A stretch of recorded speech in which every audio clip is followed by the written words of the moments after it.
She can be adjusting. Okay, very well. And you. Whatever. Hello, ladies and gentlemen. Welcome again to another segment of BongaDadaBonga. How does that look? I am your commentator, Thank you. Queen Mother Speaks, Dr. King, and our other commentator often is Miss Teresa Kemp. She You will are not be with so us tonight. Where are you? We serve as commentators on the show, but from time to time we will bring in others to actually host the Bonga Dada Bonga show. Tonight, we do have two guests in the studio with us. We're very pleased to have them. They both are very learned women, and they both are very passionate women in the fields that they're in. So we're happy to have them with us tonight on this show. To tell you a little bit more about Bonga Dada Bonga, it is a show that is for women's voices, a show for women's voices. And we are proud to share their stories with you. Okay.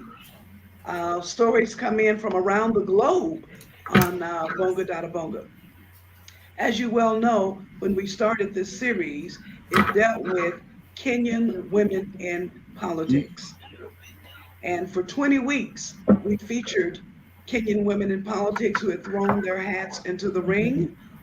And now, as we're on the show, we're beginning to cover women who are settling into their various offices, who've been actually the women who've actually were elected in Kenya. So we're looking to bring some of those women on. But tonight, we want to bring you some women who have fascinating stories about the things that they're doing in life.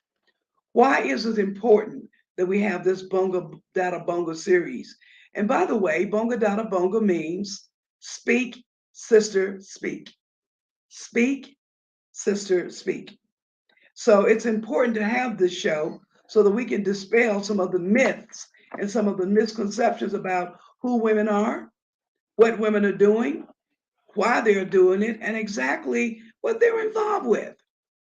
You know, there are many who think that women's roles are not that important, but they are.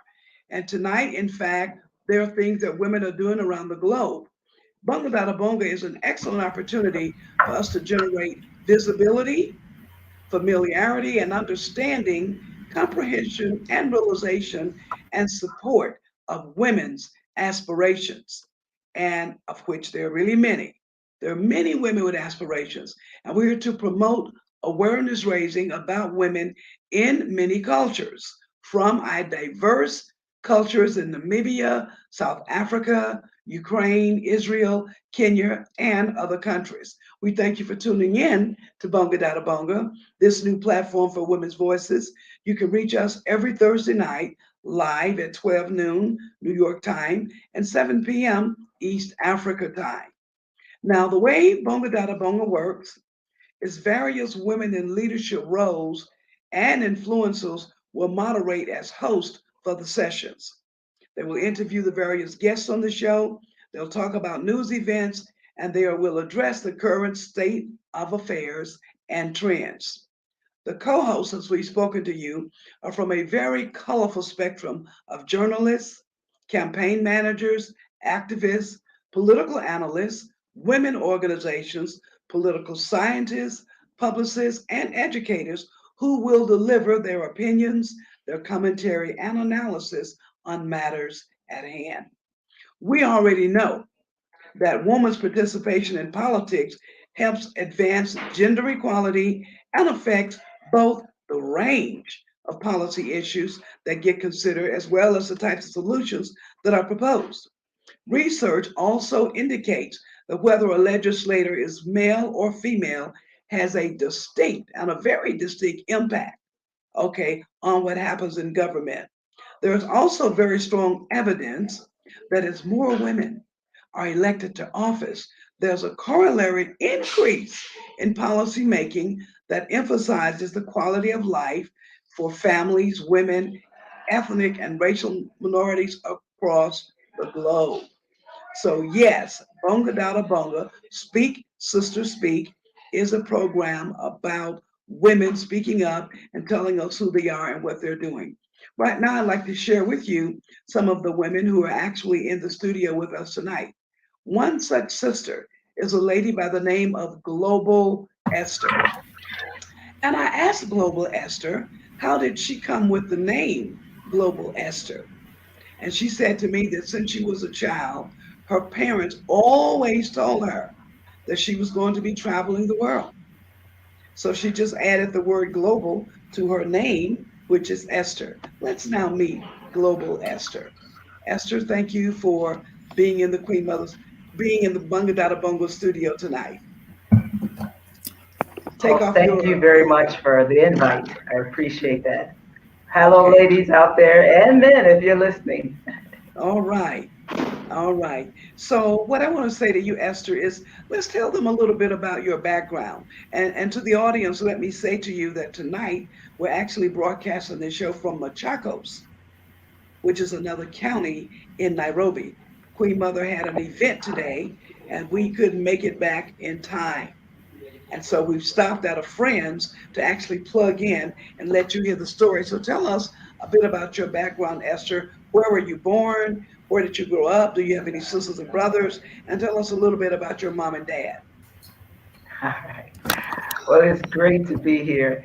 I am an American. I was born in Chicago, Illinois, to two amazing parents that raised 7 children, but always had somebody else in the house. So it's probably anywhere from 7 to 10 kids in our house at all times. Okay. We are preachers' kids. So we grew up in the church, learning about Jesus Christ and learning to love him and learning that serving him was a blessing and a treat. My parents are very giving. My dad, I used to call him the community dad because wherever we went, he brought the whole neighborhood with him. We had a 16-passenger van, and I know that there were no less than 20 kids in that car, going to the airport, going to the zoo, going to anywhere there was, the park. So we grew up serving people and helping people and involving people in our lives. And so I learned that from my parents. And then one of the things that I loved doing was traveling. My dad was a Greyhound bus driver. So it's something like a modern coach driver that traveled all over the states. And we had wonderful opportunities to go to different cities throughout our growing up years. So I loved traveling and meeting people and hearing different voices. And I grew up learning to serve in the church and learning to know that God actually created me for good works, just like the scriptures say. And I enjoyed teaching. I didn't know it was a spiritual gift at the time, but I loved learning, helping people to learn and learning more. That was one of the things I loved. So reading books and discovering people. I used to interview anyone that sounded different. But I grew up with the heart of wanting to travel and just seeing what the rest of the world is like. So I started to think, what can I do that will help me be useful if I go somewhere else? So my first degree is in nursing. So I was a registered nurse for a few years. But in that, my church that I was attending had in the bulletin, if you are a nurse, we need you to travel with them to Mexico. So I had an opportunity to go for 2 weeks to Mexico to a children's home and do physical exams and just helping with the medical clinic. And from there, it was like, it clicked in my heart. And I had a chance to go to Romania and Bulgaria. And when I came home, it was like, oh my goodness, what is this that's stirring up inside of me? And it was my trip to China where I was helping with the children's home there with handicapped kids that when I came back, I was talking to a mentor and he just said, this is what God is calling you to. And it just clicked and I loved it. So I have been traveling since 1993 to different countries I do a lot of training, helping with children's ministry training. Also, I was doing nursing and helping with health clinics and health events. And because of my experience in ministry and in teaching, I do a lot of Bible teaching and a lot of helping people to understand the Word of God and hoping that they will understand the love of God and the life that He has for them. So I love teaching, I love studying and learning about different groups and people. And it has been a blessing. I live in Kenya since 2008. And I have done a lot of things throughout East Africa, Sudan, and even Egypt and Ethiopia, and have been to several countries here in Africa, but also in Eastern Europe. So just traveling and telling people about Jesus is my favorite thing. So I've enjoyed that a lot. And now Wow. I get a chance to help others do it. So I host teams to different countries. I talk to different churches about how they can serve, and even finding individuals to help them Mhm. see how they are gifted, how their life experiences, and even their professional experiences can really bless people cross culturally and outside of Mhm. their immediate circle, and helping them to Okay. see what the othermost parts of the earth are. This is so interesting and so wonderful. One of the things that I want to speak to with you, I'm going to bring myself, back on screen with you here. Okay, we're going to bring us all in. Esther, there's noise in the background. Again, I am not at home. Can you hear any noise in the background? No. Okay, great. Then I'll keep going. One of the things, Esther, that I'm loving about you is your desire to serve, and not just a desire, having it come from your heart that that's who you are and where God made you to be. Growing up as a child, I too grew up in the church. And one of the things that I especially loved about it is they told us that when you serve, you can find your way to God because God loves a cheerful giver. And then I remember as a child during the days of civil rights, when we would come to the church in the evenings for the civil rights meetings, and when Dr. Martin Luther King Jr. would actually come to our church. And he would ask the children to stand, and he would ask us, what did we do today for the Lord? And he would come out of the pulpit, come down on the floor where the children were, and he'd put his hand on your shoulder. Okay? He'd take his hand and put it on your shoulder, and he would say, my child, what did you do today to serve the Lord? And the statement I remember the most, Esther, is he would tell us that everybody can be great because everybody can serve. And then he went on to say that there's a lot of things that you can do in serving the Lord. I don't know, somehow that statement stuck with me throughout my life, that everyone can be great because everybody can serve. And so I made it my mission also to be one of service. So I want you to know, my sister, I hear you. I totally understand you. I see where you're going with it. And look at all the things that have happened with you in your ministry because you chose to be a servant. And I want the listening audience, I want to thank all of those of you who are tuning in this evening. And I just want you to know that whatever it is that you do, whatever it is that your passion is something that can be of service. You don't have to be a teacher. You don't have to be a nurse. You could be whatever it is you be. You could be a person who help people to book tours to travel abroad. You could be a person who talk about medicine. You could be a person who shines shoes. Whatever it is you do, make that your service. And I want to apologize tonight. I'm in a setting where there's not a lot of light, not really in control of the setting, but that's okay because we're here to serve, even though I don't know how much of me you can or cannot see, but we're here to serve regardless. Okay. Esther, now that you're living in Kenya since 2008, why did you choose to settle in Kenya for this length of time? That it isn't profound. I was choosing between Ethiopia and Kenya. Ah, Those are the two countries I was going to a lot. And okay. honestly, it boiled down to the fact that if I was going to learn the language, at least Kenya had Swahili with letters we understood. So when I was looking at Oh, Amharic and I was looking at Swahili, I was at least I know the letters of Swahili. So I moved, okay. so I knew more people in Kenya. So Okay. I chose it that way. So nothing great or lightning bolt. It was just what would be there. One of the things I want to say, Ah, just add based on what you just said, okay. everything that a person does, God does not waste anything. Your story, your trials, your storms, your victories, He doesn't waste anything. And my mom, when she was over 60 something years old, came over on her first trip to Africa to encourage and teach women about being moms. She raised 7 to 9 kids, and she just Whoa. came to spend a week with 80 women, encouraging them about how important being a mother is and how that is a Yeah. ministry before God. So you don't need a big resume. You just need an Okay. open heart to come and share your story. That's it. That's it. I so love that. And hats off to mom. Give her my regards when you do speak to her, talk to her, or see her. I love it. Yeah, I just love it. 80 women, huh? Teaching them yeah, on how to be a mom. Hmm. yes. So you see, ladies and gentlemen, it's up to you. And as we've said, anything that women choose to do and they get into it, they make a huge difference. In fact, many of us can say that statement. If you educate a man, you educate a person.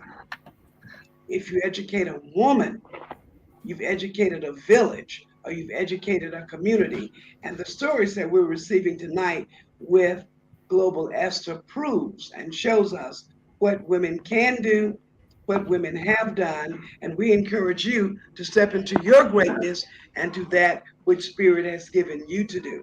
Esther, I want to ask you again about living abroad as an expat. How has it been for you living in Kenya as an expat?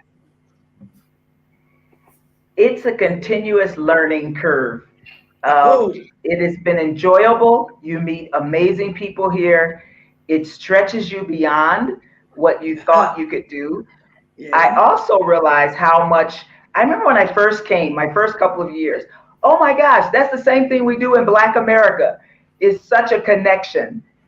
There's Mm, like when I first got off the plane, my very first trip, and I handed the lady my passport, she said, welcome home. And I literally just mm, started crying. I was like, wow.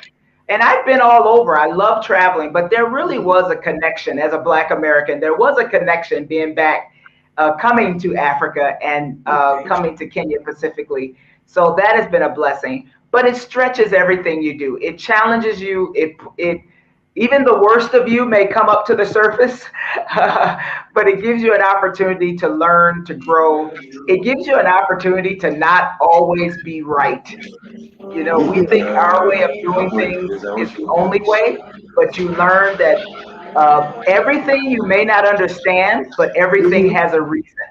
So Okay. it makes you learn more. It makes you appreciate some of the things that you don't understand. And it Okay. also shows just the amazing ability of people Hmm. that are around, that are in different situations, and how they survive and thrive. So you learn so much, you're challenged to every part of you, but you grow and you can appreciate something that is different. So now it's weird for me to go back to the States. I go, it's home, but you kind of, you use the word differently. I've even heard people say my passport country, you know, or my country of birth, because it just shift how you I see. use words, I see. you How know, did you so find the that. food here? How did you find the food in Kenya in relationship Well, when to you a few first other come, you're countries? thinking you're going to meet a lot of strange things, but there's a lot of things that are the same. And when you, now, not just in Kenya, when I was in other countries, there were some things that people were eating that I was completely not used to. Yeah. Uh, Even, okay, I'm a city girl. Like I said, I was born in Chicago. So when I first came to Sudan, I actually was seeing them cut off the heads of chickens and cooking them. Now, for those like my mom, she was like, that's what she grew up with. But for Mm, me, I'm a city girl. I went to the grocery store. So meeting your lunch or dinner before you eat it was a very mhm. different. But other than that, Wow. the food you got used to, you know, several things are alike. They just maybe cooked a little bit different. Hmm. But the food, you get it, you get used to it. My favorite thing is peanut butter. And it took me a while before I found a peanut butter that I was like, okay, I can deal with this. Other than that, every time somebody was coming from the States, it was like, bring a jar of peanut butter. Oh my So, you know, goodness. you're getting used to it when that list gets smaller and smaller. My But bring to I've Kenya adjusted thing for now. me. Yeah, I always wanted people to bring me things like lemon pepper seasoning. I wanted Yes, grits. Okay, yes, bring grits. me some grits.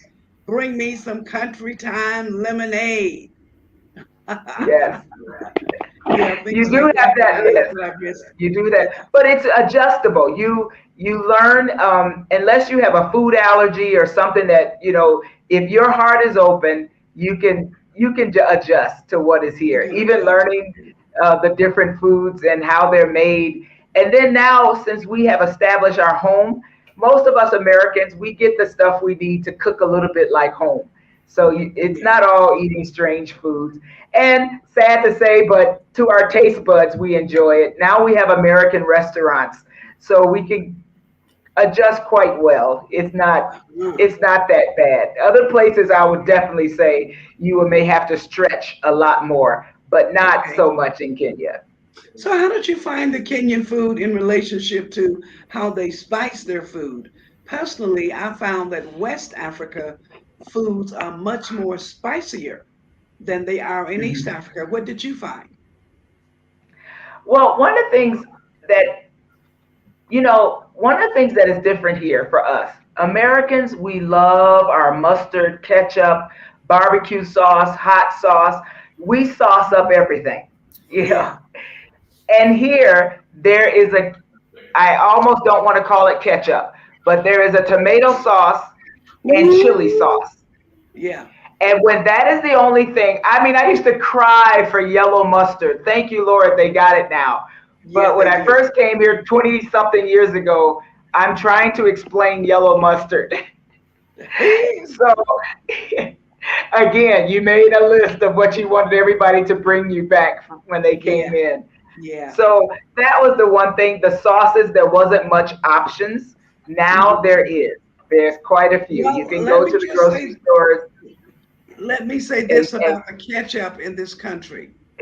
First off, it is not red, it's kind of pinkish, the ketchup.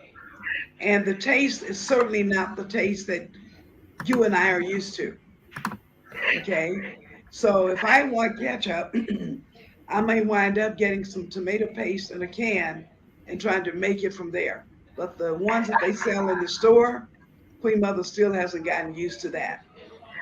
I don't even try it anymore. I Yeah, can't I yeah, can't do it. And you love the restaurants that actually put Heinz on the table. You definitely know those. yeah, you And it do. is Yeah, in the you do. stores now, so I can adjust a whole lot better.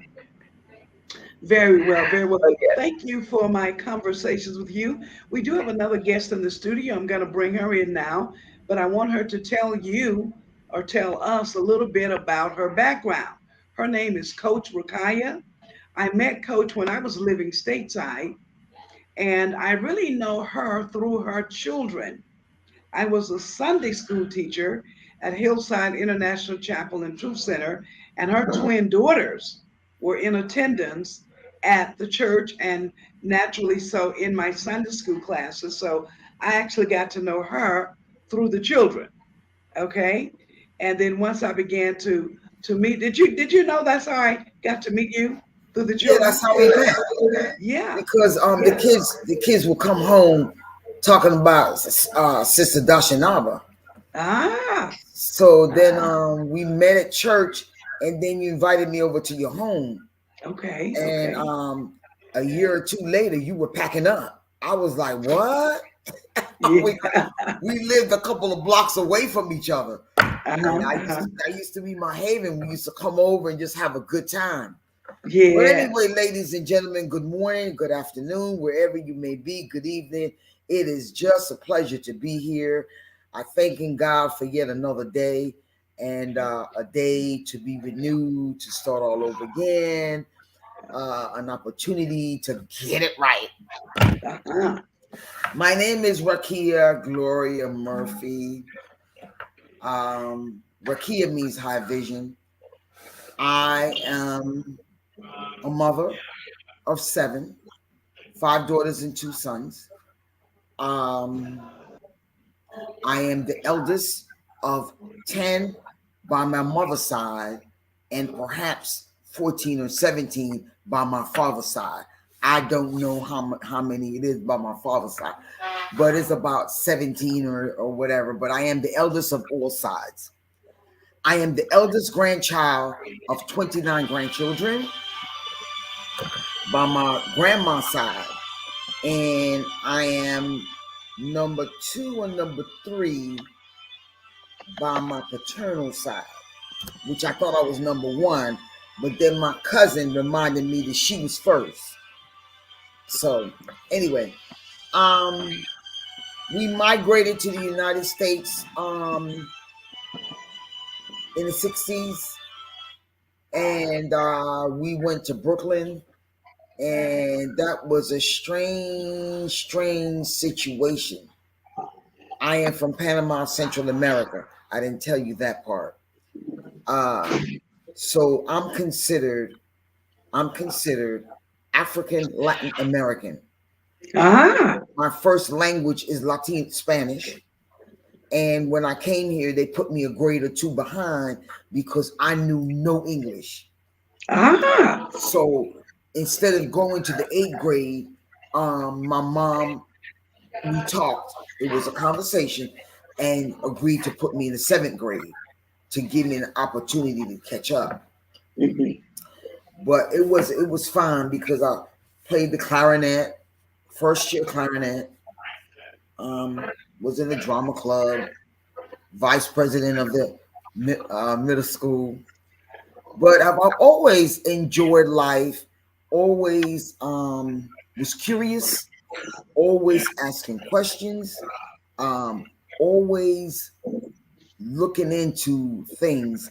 Books were my best friends because it created a life for me that I could dream of or become. Later on, we moved to Flatbush, and I was attending Midwood High School, and I saw that things wasn't going so well. So I signed up in the ABC program, A Better Chance, and which took me to Appleton, Wisconsin, 56,000 population, all Europeans. 17 of us, Native Indians, Native Americans. There were some Puerto Ricans, and there were some African Americans, and we all were split into 2 schools. Fast forward, graduated, attended the University of Detroit,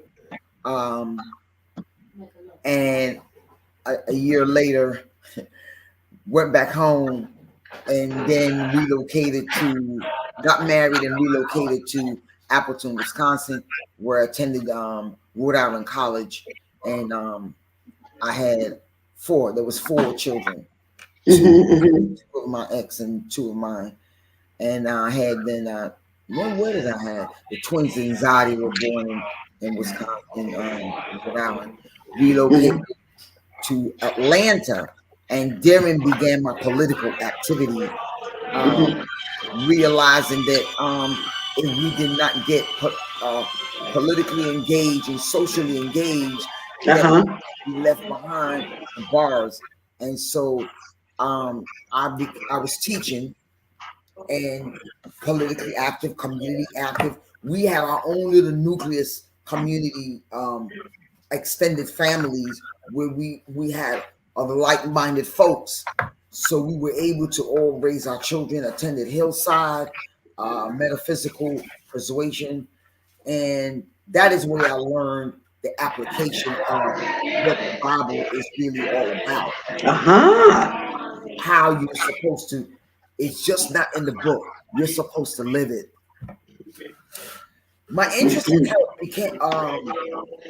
was when my grandma died in 1981. And Granny was 300 and something pounds, suffering from obesity. Her heart was failing, her kidney was failing, her liver was failing. But more importantly, what I want to really tie this into is that Granny was traumatized because her husband died in 1956. Granny never remarried. Granny never was involved in any other relationship. And I believe that grief is what propelled her to be addicted to food. Granny loved food. Granny would cook, and the whole neighborhood would come and eat. When Granny died, that's when I began to do some investigation as to why my granny died. And so I became interested in health. I started taking classes, reading books, going to lectures, so forth and so on, and trying to affect this situation of you are what you eat, you're a byproduct of what you eat, and therefore we must be a little bit more responsible in what we choose to eat, and that affects every living cell in the body. So in 1990, Dr. Carlos came to Atlanta, and we took a class with him, herbal class. And that is where I began to learn that life and death begins in the colon. That if the colon is not clean periodically, that the sludge and the garbage and the toxins sits there. Excuse me? That it stores in your colon. It sits. What stored in your colon? Yes. And that we are supposed to assist it periodically to clean it out. Now, our ancestors taught us that because Granny used to line us up and give us a tablespoon of castor oil once a month. But somewhere along the line, when we came to the United States and we got a little fancy, all of that just disappeared. Everything that we did in Panama was no more. We assimilated into the ways and morals of America. And just like everybody else, everybody wants to conform. But thank God, I am not a conformist. And so I choose to always try to find another way, another approach to what's going on. And through the detoxification system, you learn that if you're a meat eater, you should detox 4 times a year during every change of the season to prevent colds, to prevent compromise of your immune system. And just like an oil change, just like you have to change your oil every 3,200 miles, then you need to equate that to your large intestine and your small intestine and understand that your whole system needs to be cleaned out. That correlation is never made. And what I've learned in America is that everything is disconnected, or it appears to be disconnected, but everything in reality in life is interconnected. So if we are expert in being an educator, we're expert in being a lawyer or whatever field that we may be in, then we should also be an expert in living, and in everything else. Because the world is open, and I find a lot of disconnect. Yes, if you're a plant eater, you detox twice a year, and detoxification retards 20 years of your aging process. It increases your vitality. It increases your acuity, your mental acuity. you're just energized when you detox. You just feel better. Plant-based. It has been found that what the doctors are realizing now with cancer patients, prostate cancer patients, males, diabetes, cardiovascular diseases, MS, muscular MS, Muscular dystrophy. Muscular dystrophy. It affects the muscles of the and of the body. Fibromyalgia, fibroids, all these diseases which affects, it appears, mostly African Americans, is associated with what we're eating. The heavy fats, the overconsumption of starch, the overconsumption of sugary products, the overconsumption of sodium, salt, which leads to hypertension, high blood pressure. And so the plant-based goes in and makes your body more alkaline and gives you the ability to function in a positive, electric, energized way, as opposed to the starchy, the gooey stuff that clog your arteries and clog your colon, where you're not able to eliminate. And you're supposed to eliminate. If you eat 3 times a day, you're supposed to eliminate 2 times. If you eat 3 times a day, you're supposed to eliminate 2 times a day. However amount of times you eat, that is the amount of times, if your system is functioning optimally, that you're supposed to eliminate. Wow. A lot of us don't know that. Well, no, we don't. In fact, I would have to say that I am one of those who didn't know that. I was always taught that you should eliminate at least 2 times a day. 2 times a day, but 2 you're times saying is you should okay. eliminate. 2 times is okay, but 3 times. If you eat 3 times, then the optimal goal is elimination 3 times.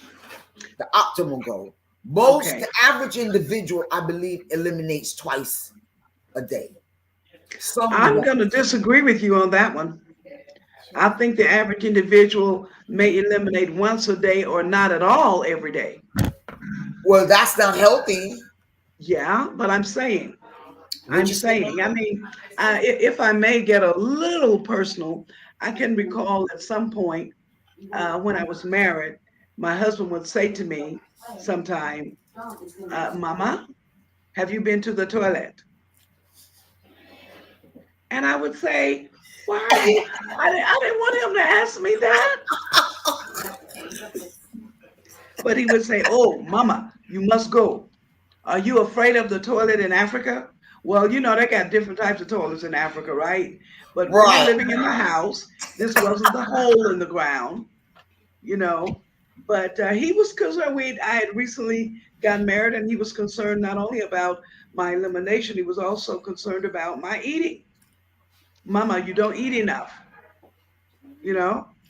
But that was the first time ever in my life I had a man who was concerned or expressed their interest that my body was functioning properly. And I have to tell you, at first I didn't like it, but then I came to realize that that was his way of loving on me, to make sure that I was all right. All right. And I don't know how many of you, where the men in your life will ask you about things like that, but it was the first time for me when I got married, when the husband would ask me about that. And he also would tell me a lot about drinking water. And, you know, you have to drink bottled water when you live abroad. Now, you drink that local water, you'll be sick for months. You know, you have the runs for months. So we all know when you go abroad, you drink bottled water, but he saw to it that I had regular water in the house. In fact, he would keep, it was like 30 bottles in a case, and he would put one in my room and say, Mama, this one is for you. So yeah, I want to emphasize that hydration is critical, and the amount of water that you're supposed to consume is your weight divided by 2, and the answer to that is the amount of Wait, let me hear that again. The amount of water you should consume is your take your weight divided by by 2. 2. And what else? And the answer is the amount of the liters you should be drinking. Wow. Or ounces. Excuse me? Ounces, sorry. So, okay, so I should be drinking around 80 ounces a day, which is equated to about 4 16-ounce bottles. Well, currently I drink 4 bottles of water a day. They are the 500 mg, which gives me like 2 liters. That's 8, good. 11, 2, and 5. That's good. And I actually have it programmed into my phone so that whatever I'm doing, I stop at 8, 11, 2, and 5. And I'll drink water. I'll move away from the computer and go sit in my prayer chair, and I can read, I can exercise, I can dance, I can read the Bible, I could read some parts of a book, I could do the tapping exercises, I could be quiet, I could meditate, I could breathe. But taking those 20-minute breaks, because during pandemic, I enjoy my work so much, I would often sit at the computer and work, I don't know, 10, 12 hours, only to get up to eat or to get up to go for a health break, which I know is not good, and it leaves a lot of stiffness in your neck. I'm here to testify about that. But I did stop and drink the water. And I'm very certain that that is part of my life now. For example, I don't use anything on my skin for skin cleansing or to make my skin look the way it does. I'm very certain it's the water drinking. The water drinking. Okay, so I lost my train of thought, but I want Okay, we were talking about water, and I was saying I drink 2 liters of water a day. Exactly. Yeah. And the next component to that, the key component to that, is exercise. And Okay. a lot of us will become accustomed to living a sedentary lifestyle, and so your heart being a muscle is really atrophy. It's losing its elasticity and its strength in order to allow it to be able to do the work that it does, which is pump the heart, pump the blood through the heart and the oxygen through the brain, and and it left, right ventricle, and it's doing its job. But if it's weakening, and if the arteries are blocked, clogged with plaque, and some other things, diabetes, a whole nother scenario, but deadly. Okay. Not allowing the oxygen and the blood to flow freely. Understanding that our body is made up of 61% water and our heart is made up of 91% water. So I need you to think about it. The potato salad, the macaroni and cheese, the burger, the French fries, the milkshake. Whoa. Wow. The cheese. Wow. We have a situation because we're clogging out our entire system, weighing it down. Yes, it will ultimately process it because that's just what the body does. Right. But it's the length of time that it will take and the damage that it's causing in the interim. I'm not a nurse, and I think Sister Esther, Global Esther can explain a little bit more scientifically what is going on. But what I understand and what I know is this, that 60% of the population, African Americans in America, are sick. And most of them some of them, 60, 30, 40% have diabetes type 2. And diabetes, the ongoing effect of that disease is ultimately renal failure, kidney failure. And in the year 2025, there will not be enough dialysis machines or buildings to contain the amount of folks that's going to be dependent upon dialysis. Dialysis is when your kidney has just given up. It has decayed. It has died on you. And so now here comes in the machine that goes in and takes out all your blood out of your system, filter it, takes away the toxins, cleans up the mess, the garbage that's in it, and then they filter it, and then they slowly puts it back into your bloodstream. Wow. And I'm going to say this. In my family, there has been a few folks that came home and made the ultimate decision that they were no longer going back to dialysis. It is a painful. I have never had to, thank God.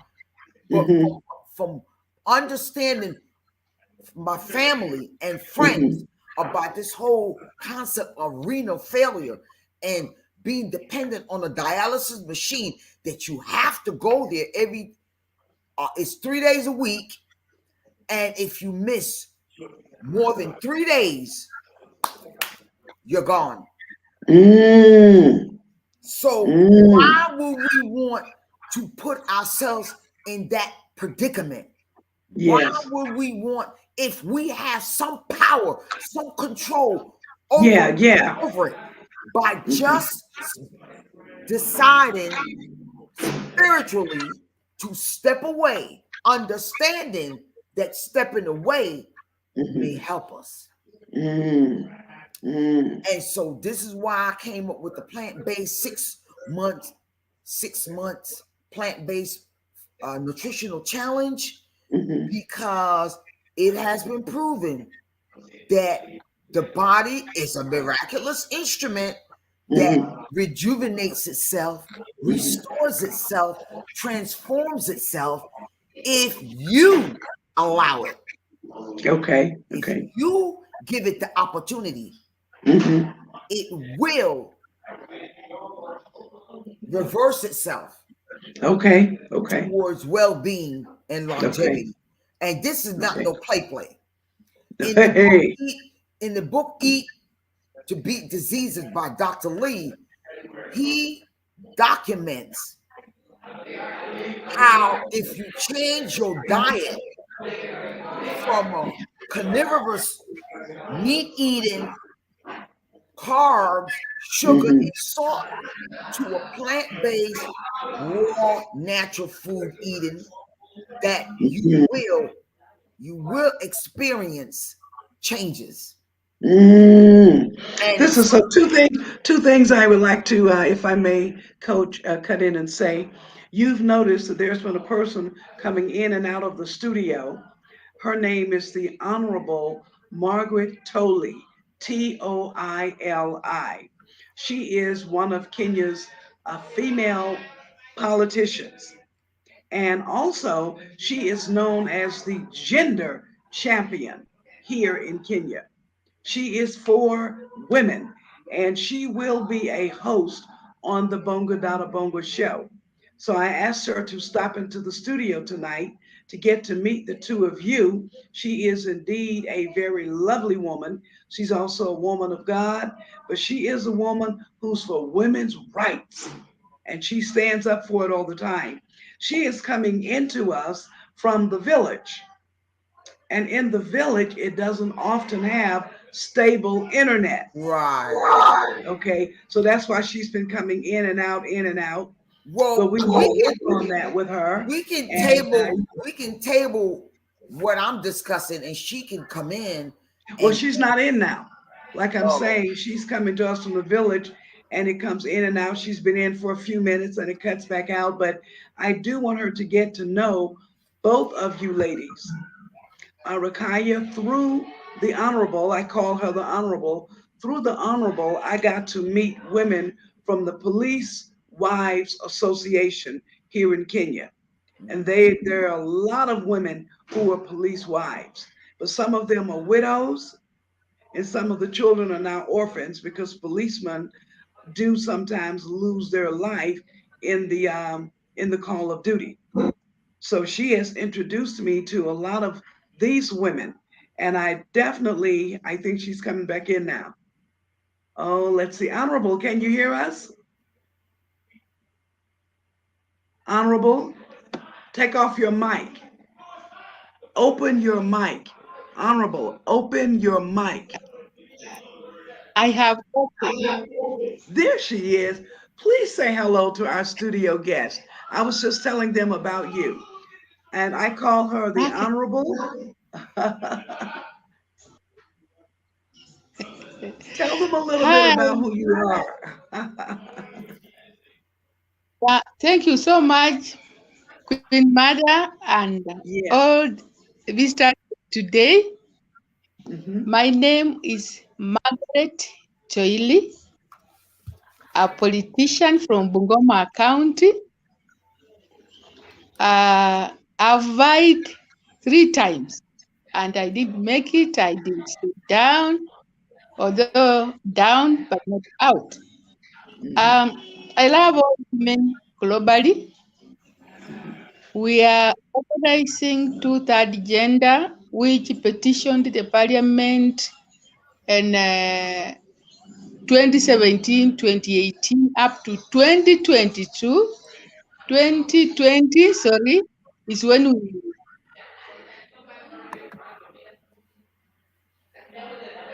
Okay. So when she comes back in, we'll get her back in on the screen. But this is a woman, you would think she's an African American sister, because she kicks butt. She kicks butt. And I especially want her to get to know you, Coach Raquiyah, because I want us to come up with a program for the police women. Well, okay. Sister Esther just asked, how do you detox? So I don't know if we have time to discuss that, or we're going to discuss that definitely we have time. Okay, Margaret is coming back in. Oh, there she is. Okay. I say I'm Margaret Choili from Bungoma County in Kenya. I've vied 3 times. I'm the national gender champion in Kenya and championing the matters of gender. It doesn't actually mean female alone. Gender means a man and a woman, but I have chosen to follow the journey for women because they are the ones who are marginalized in Kenya. Mm-hmm. And then we also have youth and people living with disability. Mm-hmm.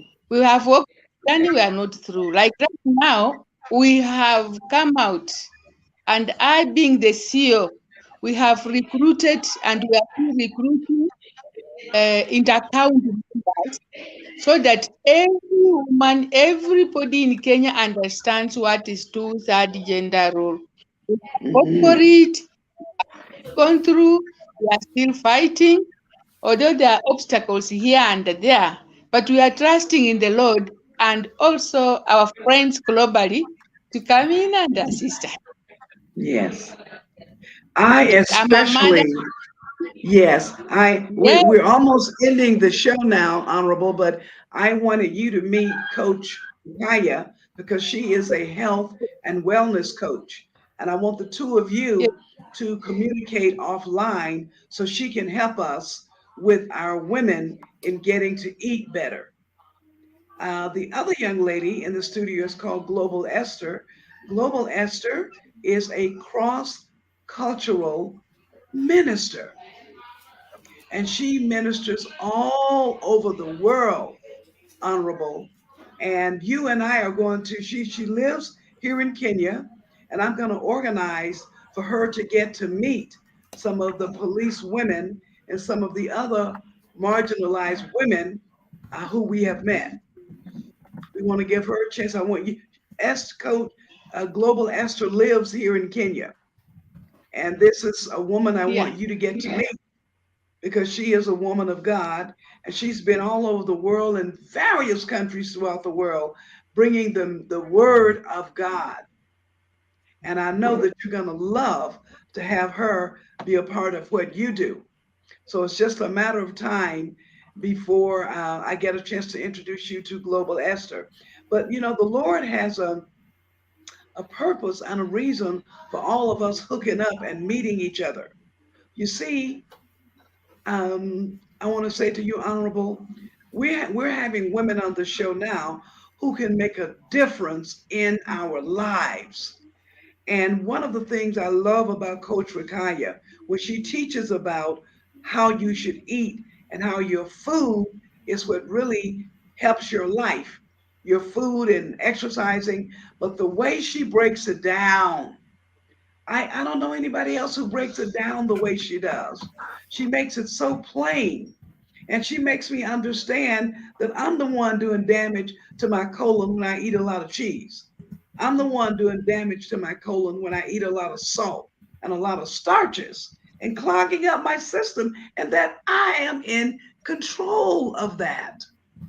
She's made me to understand that I am in control of my health. So I can't wait to have her spend time with you and some of our women because they don't know.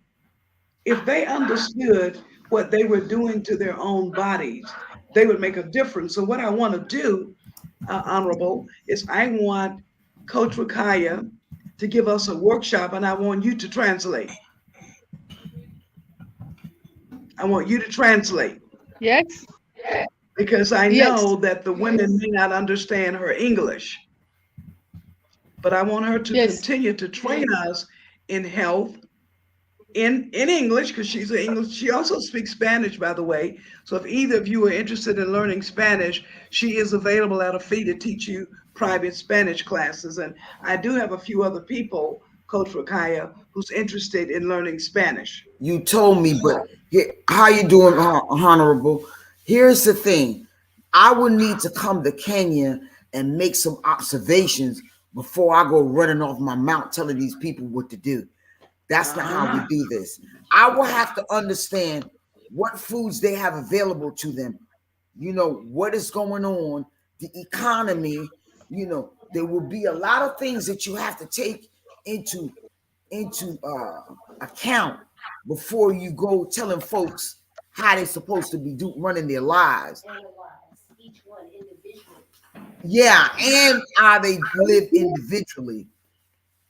So, and the problem here in America is that folks have been taught that buying the quick foods, the restaurant foods, and buying the Jiffy cornbread instead of making the cornbread from home. See, there's a lot of things that we used to do that we want to be the microwavable society. Processed food. All of these foods, out of all the foods that they make, 800,000 are made with sugar or salt in America. Anyway, go ahead. So you see, Honorable, I want you to know that Queen Mother has a lot of things in store for you and a lot of things in store for these women. Global Esther is right here in Kenya. So I'll be hooking you up with her sooner than later. And I want her to meet some of those women who are widows so that she can bless them. And I want them to get to meet you, the Honorable, so that you can be more encouraged with the work you're doing. Many of us, things are not going exactly the way we want them to go. We're not giving up. We're not giving in. And I want you to know that we love you, Honorable. We put our arms around you, and we want to help empower you, even as you are empowering us. I'm telling you, Coach Raquiyah and Global Esther, this woman loves her country, and she does so much. She's done so much. But Honorable, I want you to feel the love from these sisters tonight, okay? And Thank we you. have gifts Thank you. available that we want to Thank share with you. Yes, yes. Like I say, you'll think she's straight from America because girlfriend don't bite her tongue. She say what needs to be said. She is indeed a leader among women, and she is indeed a leader around the world. And I just want to expose her to the whole goddamn world because she is that powerful. She is that powerful. She is that Thank powerful. you. So you will But see as you get to know her. in America, they try to silence you because they don't want to hear. They don't want to hear it. But you have to empower yourself and be confident enough to understand that enough is enough, and somebody's got to say it. Yes. Yes. They don't Yes. want them to know the truth. Like when I was teaching the diabetes class, they wanted me to be telling them to eat dairy 3 meals a day. You don't need 3 meals a day. Mm. And you don't need eggs, and you don't need cheese, and you don't need milk. But because the what is it? The Diabetes Association and the pharmaceutical had funded the program. You know, it's all about money. Yeah. It's all about the money game. Even with mental health, it's all about the money. How can I make some money? And how could they make money if you just say, girl, go home and eat plant-based? You know, and vegetables grow here like vegetables wild. and get you some water and you'll be fine. Really? Yeah. So everything here is masked under something. Mask, lies, deceit, manipulation, control, all about the capitalistic system of making money. And if there's no money in it, then we're not going to tell them. But that's not how it works, because your money will come. Because the upper power, the higher power, your money will come. That's not Yeah, your most concern. welcome to Your Kenya. concern is to be used by God as a servant of God and deliver the message. All right. All right. Global Esther, your closing words. Me to Wow. say, yeah, Just looking at a shop of talking about women, you know, God created us in his image, and he is a creative. He wants life. He wants the best out of us, and we should want that for each other. And like you said, the design and purpose of who we are and the voice that God gives us and the way we need to treat our bodies so that we can live out the purpose that he's given us. So great information, great to hear from other women. And I do hope to meet you soon. And come on over anytime, Coach, because we are a year-round place over here in Kenya. And I think when women unite to build the family, to honor God, we are a powerhouse. Thank you for being here. And Honorable, give us the last words for tonight. you are most welcome to Kenya anytime. Mother, we have a lot of hope. She prays for us. She takes care of us. She has brought you to us. We are saying glory and honor back to God. You are most welcome anytime. Thank you so much. Thank you. The women of Kenya are willing to receive you. On their behalf, most welcome. Thank you, Honorable. You're most And with welcome. that, we're going to say thank you so much for tuning in to BongaDadaBonga. As you know, the request in Kenya was for us to continue to play the 20-week series on Kenyan women in politics. But when I have women available and ready to come on the show, we will bring them on. And as I say, Honorable will be one of the hosts for BongaDadaBonga. And I'm so happy tonight that she was able to drop into the studio and get this encouragement. Tune in again every Thursday live at 12 noon New York time, 7 p.m. Kenya time. Bonga Dada Bonga. Speak, sisters, speak. And we can all say Bonga Dada Bonga. Ladies, BongaDadaBonga. BongaDadaBonga. BongaDadaBonga. Bonga. BongaDadaBonga. BongaDadaBonga. BongaDadaBonga. All Thank right. you again for tuning in. Thank you so much for tuning in. We'll catch you next week, next Thursday, live. Thank you for having me. Kenya. Thank you. Thank you, sisters. Goodbye, everyone. Bless you. Blessings. Queen Esther, email me. I will. I will.